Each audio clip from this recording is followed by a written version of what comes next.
For sleep app. Sir అదేవిధంగా గురక మరియు sleep కోసం ఏ శస్త్రచికిత్సలు అందుబాటులో ఉంటాయని చెప్పవచ్చు? అదే అండి, పిల్లల్లో అయితే మోస్ట్ కామన్గా చేసే ప్రొసీజర్స్ వచ్చేసి అడినాయిడెక్టమీ, టాన్సిలెక్టమీ అండి. ఇవి పిల్లల వరకు. పెద్దల వరకు వస్తే ఈ ముక్కు దూలం కరెక్షను, ఈ ముక్కు లోపల గాలిని ఒక ఛానల్ లాగా పంపించడానికి టర్బినేట్స్ అని ఉంటాయి. ఆ టర్బినేట్స్ అనేది అంటే మన మిసైల్ లాగా ఉంటాయి, ఇన్ఫీరియర్ టర్బినేట్ అని. అవి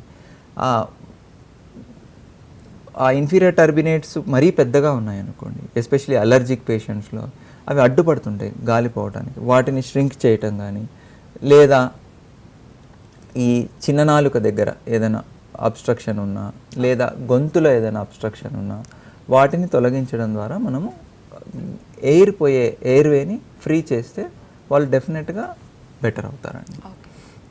సార్ అదేవిధంగా గురక మరియు గురక తగ్గడం మీన్స్ బరువుకి ఏదైనా సంబంధం ఉంటుందా సార్? డెఫినెట్లీ అండి. ఇప్పుడు సపోజ్ ఒకరు 120 కిలోలు ఉండి గురక ప్రాబ్లం ఉండి అబ్స్ట్రక్టివ్ స్లీప్ యాప్నియా ఉంది, వాళ్ళు కంపల్సరీగా చేయాల్సిన ట్రీట్మెంట్లో పార్ట్ ఏంటంటే వెయిట్ రిడక్షన్. ఈ బాడీ మాస్ ఇండెక్స్ ఇందాక నేను ఏదైతే చెప్పానో weight in KG by height in metre square, అది 40 కన్నా ఎక్కువ ఉందంటే మేము బేరియాట్రిక్ సర్జరీ అడ్వైస్ చేస్తామండి.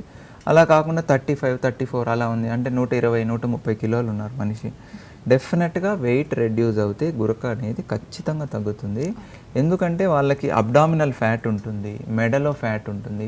సో ఈ అబ్డామినల్ ఫ్యాట్ తగ్గించుకోగలిగితే, ఈ మెడలో ఫ్యాట్ తగ్గించుకోగలిగితే, రెగ్యులర్ ఎక్సర్సైజెస్ చేసి బరువు తగ్గి, వీళ్ళు బరువు తగ్గితే డెఫినెట్గా గురక అనేది తగ్గుతుంది. అండ్ అడ్వాంటేజ్ ఏమొస్తుందంటే సిప్యాప్ మిషన్ సపోజ్ వాడుతున్నారు, వాళ్ళు 120 కిలోలు ఉన్నప్పుడు ఏ సెట్టింగ్స్ ఏ ప్రెషర్స్ ఉన్నాయో వాడు 90 కిలోలకు వచ్చినప్పుడు అంత ప్రెషర్ అవసరం ఉండదు, సెట్టింగ్స్ మార్చుకోవచ్చు. డెఫినెట్లీ అడ్వాంటేజ్ ఉంటుంది. అండ్ ఈ బరువు తగ్గటం వల్ల వాళ్ళు సర్జికల్ క్యాండిడేట్స్గా కూడా మారుతారు. బరువు తగ్గారు, ఈ అబ్స్ట్రక్టివ్ స్లీప్ యాప్నియాలో సివియర్ నుంచి మైల్డ్కి వచ్చారు, బరువు తగ్గారు, అప్పుడు వాళ్ళ మీద సర్జరీ చేస్తే అసలు మిషనే వాడకుండా వాళ్ళంతకు వాళ్ళు నిద్రపోయే పరిస్థితి కూడా ఉంటుంది. సార్ అదేవిధంగా ఇందాక మీరు చెప్పారు కదా ఆర్ఈఎన్ అని చెప్పి, దెన్ అదేవిధంగా ఎన్ఆర్ఈ స్లీప్ అని చెప్పారు కదా, దాని మీనింగ్ ఏంటి sir? Rapid eye movement sleep. ఇది మెయిన్గా కళలు మనం కనే నిద్ర ఆ స్లీప్లో ఉంటుందండి, ఆర్ఈఎం స్లీప్. ఇది ఎక్కువ తెల్లవారుజామున వస్తుంది ఆర్ఈఎం స్లీప్. ఎన్ఆర్ఈఎం స్లీప్ అంటే non rapid eye movement sleep. దీంట్లో మళ్ళీ N1, N2, N3 అని ఉన్నాయండి. N3 అంటే బాగా డీప్ స్లీప్, అంటే ఆ డీప్ స్లీప్లో ఉన్నప్పుడు మనం లేపిన వాళ్ళు లేవరు, గాఢ నిద్ర అంటారు కదా, అది N3 స్లీప్. N2 స్లీప్ అంటే స్లైట్ స్లీప్, అంటే ఏదైనా చిన్న తలుపు సౌండ్ వచ్చినా టక్కన లేస్తారు. సో అలా స్టేజెస్ ఆఫ్ స్లీప్ అనమాట ఇవి. నేను ఇంకా మరీ డీటెయిల్స్లోకి వెళ్ళట్లేదు స్లీప్లోకి, కానీ ఆర్ఈఎం స్లీప్ అంటే ర్యాపిడ్ ఐ మూమెంట్ స్లీప్. మీరు ఆ ఆర్ఈఎం స్లీప్లో నిద్రపోతున్న వ్యక్తి కన్నుని చూస్తే కన్ను కదులుతూ ఉంటుంది, ఈ కన్ను రెప్ప కింద చూస్తే మీరు కదులుతూ ఉంటుంది, మూమెంట్స్ ఉంటాయి. అంటే వాళ్ళు ఆ టైంలో యూజువల్లీ కలలుగానే అవకాశం కూడా ఉంటుంది. ఓకే ఓకే సార్, ఇప్పుడు అదేవిధంగా ఇప్పుడు గురక అని చెప్పారు, దీనికి మంచి ఎక్స్ప్లెనేషన్ ఇచ్చారు కదా, ఇలా మంచి నిద్ర కోసం కొన్ని మంచి చిట్కాలు చెప్పాలి సార్. అంటే ఈ గురక ఉన్న వాళ్ళ సమస్య వాళ్ళని కాదు, జనరలైజ్డ్గా చెప్తున్నాను. ఇప్పుడు బేసిక్గా ఏంటంటే యాక్చువల్గా మనిషి 1/3 ఆఫ్ లైఫ్ స్లీప్లో గడపాలండి. రోజుకి 8 అవర్స్ నిద్రపోవాలి. నిద్రపోయే వాళ్ళు ఒకప్పుడు ఏంటంటే ఈవినింగ్ 6ంటికి అంతా భోంచేసి లైట్స్ ఫెయిల్ అవ్వగానే, అంటే ఎలక్ట్రిసిటీ లేని రోజుల్లో 7ంటికి 8ంటికి పడుకొని నిద్రపోయేవాళ్ళు. ఉదయం 5కు 6కు సూర్యుడు ఉదయించిన తర్వాత లేచేవాళ్ళు. వాళ్ళకి 8 అవర్స్ స్లీప్ అనేది రొటీన్. సో మన క్లాక్ కూడా, మన బాడీలో ఒక క్లాక్ ఉంటుంది సర్కేడియన్ రిథమ్ అనేది, మనకు కూడా 8 అవర్స్ స్లీప్ అనేది చాలా ఇంపార్టెంట్. ఇప్పుడు జనరేషన్ ఎలా అయిపోయిందంటే స్లీప్ డిప్రైవ్డ్ జనరేషన్. రాత్రి 1 గంట వరకు ఫోన్ చూస్తారు, ల్యాప్టాప్ చూస్తారు, యూఎస్కి జాబ్ అంటారు. సో ఈ laptop screens, TVs, movies, Netflix ఇవన్నీ వచ్చేసి ఏంటంటే స్లీప్ డిప్రైవ్డ్ సొసైటీ అయిపోయింది, నిద్రపోవట్లేదు సరిగ్గా మనుషులు. సో దీనివల్ల కూడా స్ట్రెస్ చాలా ఎక్కువైపోతుంది మనుషులకి. సో బాగా నిద్రపోవటం అనేది చాలా ఇంపార్టెంట్.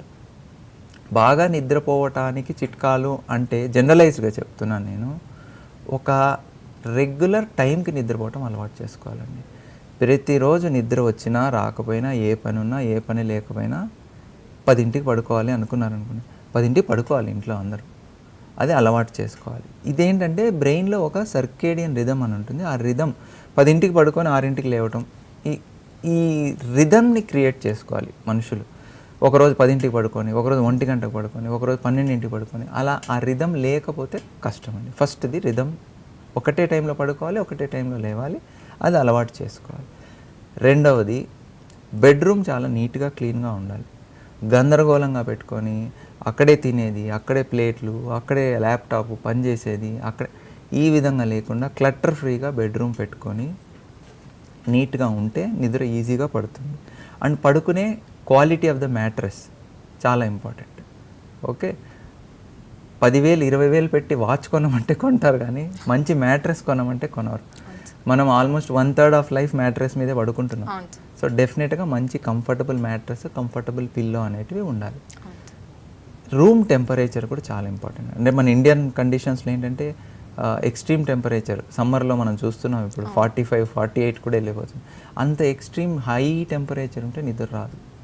ఓకే, ఏసీ అందరికీ ఉండదు, కనీసం కూలర్, రూమ్ టెంపరేచర్ కంఫర్టబుల్ మనకు 24-22 డిగ్రీ సెంటిగ్రేడ్ ఉంటే రూమ్ టెంపరేచరు ఈజీగా నిద్ర పడుతుంది. ఉక్క పోస్తూ చెమట పడుతూ ఉందంటే నిద్ర రాదు. సో ఆ టెంపరేచర్ మెయింటైన్ చేసుకోగలిగిన కండిషన్స్ ఉంటే మనము కొంచెం చల్లటి టెంపరేచర్ ఉంది అంటే ఈజీగా నిద్ర పడుతుంది. అండ్ కెఫీన్ అండి, ఈ స్టిమ్యులెంట్స్ ఉన్నాయి కదా ఏవైతే, కాఫీ, ఆల్కహాల్, స్మోకింగ్, ఈ స్టిమ్యులెంట్స్ని తగ్గించుకోవాలి. ఈవినింగ్ 5 తర్వాత కాఫీలు తాకండి. ఈ కరెక్ట్గా 9ంటికి కాఫీలు తాగే వాళ్ళని చూశాను నేను. ఓకే, సో ఈ కెఫీన్ అంటే విపరీతమైన స్టిమ్యులెంట్, ఇది నిద్ర పట్టనివ్వదు. ఓకే, సో ఈ ఈవినింగ్ కాఫీలు తాగటము ఇవన్నీ తగ్గించుకోవాలి. అండ్ స్మోకింగ్, ఆల్కహాల్ ఎంతవరకు కట్ డౌన్ చేసుకుంటే అంత మంచిది. ఓకే, అండ్ ఇంకోటి ఏంటంటే తినటానికి పడుకోవటానికి మధ్యలో గ్యాప్. మీరు మసాలా బిర్యానీలు, ఏవేవో బయట ఫుడ్లు 9ంటికి తిని 9:30 పడుకున్నారనుకోండి, కాసేపటికి అదంతా గొంతులోకి వస్తుంది, నిద్ర పట్టదు. సో అలా కాకుండా 7ంటికే తినేసి, అంటే మసాలా బిర్యానీలు తినమని నేను ఎంకరేజ్ చేయట్లేదు, కానీ 7ంటికి తిని ఒక 2-3 గంటలు గ్యాప్ ఇచ్చి ఆ తర్వాత 10ంటికి పడుకున్నారనుకోండి, దట్ ఈస్ వెరీ గుడ్ అండి. సో ఇలాంటివి అలవాటు చేసుకొని ఒక రెగ్యులర్ టైంలో పడుకొని స్టిమ్యులెంట్స్ ఏం ఇంకొకటి స్క్రీన్ టైం అండి. పడుకునేకి 2-3 గంటల ముందు స్క్రీన్ ఆఫ్ చేస్తే బెస్ట్ అండి. ఈ మనకేంటంటే చీకటి అవుతూ ఈ బ్రెయిన్లో మెలటోనిన్ అనే హార్మోన్ సెక్రెట్ అవుతుందండి. అరే చీకటి అవుతుంది, మెలటోనిన్ బ్రెయిన్ సెక్రెట్ చేస్తుంది. ఈ మెలటోనిన్ మనకు బాగా నిద్ర పట్టడానికి ఉపయోగపడుతుంది. ఇది మామూలు రెగ్యులర్గా జరుగుతున్న తంతు కొన్ని లక్షల సంవత్సరాల నుంచి. ఇప్పుడు ఈ స్క్రీన్స్ వచ్చేసాయి, లైటింగ్ వచ్చేసింది, ఎలక్ట్రిసిటీ, బ్రైట్ లైట్స్, టీవీలు, మానిటర్సు. సో వీటి వల్ల ఏంటంటే మనము అవి చూస్తూ ఉంటాం కదా, నైట్ పడుకునే ముందు ఫోన్ తీసుకొని కాసేపు రీల్స్ అవి ఇవి చూడటము. వాటి వల్ల ఏంటంటే ఈ మెలటోనిన్ సెక్రెట్ చేయదు బ్రెయిన్. బ్లూ లైట్ ఉంటుంది వాటిల్లో, వాటి వల్ల మెలటోనిన్ సెక్రెట్ అవ్వదు. మెలటోనిన్ సెక్రెట్ అవ్వకపోతే నిద్ర పట్టదు. సో ఈ మనిషి అనేవాడు ఈ స్క్రీన్కి బాగా అలవాటు పడిపోయి సరే నిద్రపోవట్లేదు. సో ఈ స్క్రీన్స్ కూడా పడుకోనేకి ఒక 2-3 గంటల ముందు నుంచి అవాయిడ్ చేస్తే బెస్ట్. ఓకే సార్, అదేవిధంగా ఇందాక మనం మాట్లాడుకున్నట్లయితే గురకకి వయసుతో సంబంధం లేదన్నారు కదా, అది ఎంత వయసు మీన్స్? లేదండి, గురకకి వయసుతో సంబంధం ఉంది. పిల్లల్లో చాలా తక్కువ ఉంటుంది గురక. మనకు వయసు పెరిగే కొద్దీ మజిల్ టోన్ అనేది తగ్గిపోతుంది. సో లేడీస్లో బిలో 50 ఇయర్స్ వాళ్ళకి ప్రొటెక్టివ్ హార్మోన్స్ అన్నీ ఉంటాయి కాబట్టి గురక అనేది తక్కువ ఉంటుంది. ఒక్కసారి వాళ్ళు మెనోపాజ్ దాటిన తర్వాత లేడీస్కి జెంట్స్కి రిస్క్ సేమే ఉంటుంది. వయసు పెరిగే కొద్దీ డెఫినెట్లీ గురకకి పెరిగే ఛాన్స్ అయితే ఉందండి. దీనికి ముందు జాగ్రత్తలు మెయిన్గా ఏవి తీసుకోవచ్చు సార్? వెయిట్ గెయిన్ అవ్వకండి. ఓకే, రెగ్యులర్ ఎక్సర్సైజ్ ఉండాలి. డైలీ ఒక ½ అన్ అవర్ ఎక్సర్సైజ్ చేయగలిగితే బెస్ట్ అండి. సార్ అదేవిధంగా ఇప్పుడు మనం చెప్పుకున్నట్లయితే గురక అనేది శాశ్వతంగా రాకుండా ఉండాలి అంటే ఏం చెప్తారు సార్? గురక అనేది రాకుండా ఉండాలి అంటే మెయిన్ బరువు పెరగకూడదండి. Okay sir. ఈ మన కంట్రీలో యూత్ చాలామంది ఒబీస్ ఏమి ఉండరు. సో వాళ్ళందరికీ ఇచ్చే సందేశం ఏంటంటే బరువు పెరగకండి. బాడీ మాస్ ఇండెక్స్ అనేది 19 to 22 మధ్యలో మేనేజ్ చేయాలి. అవును. ఓకే, 19 to 22 మధ్యలో బాడీ మాస్ ఇండెక్స్ ఉండి రెగ్యులర్గా ఎక్సర్సైజ్ చేయండి అండ్ హెల్తీ డైట్ తీసుకోండి. Okay sir.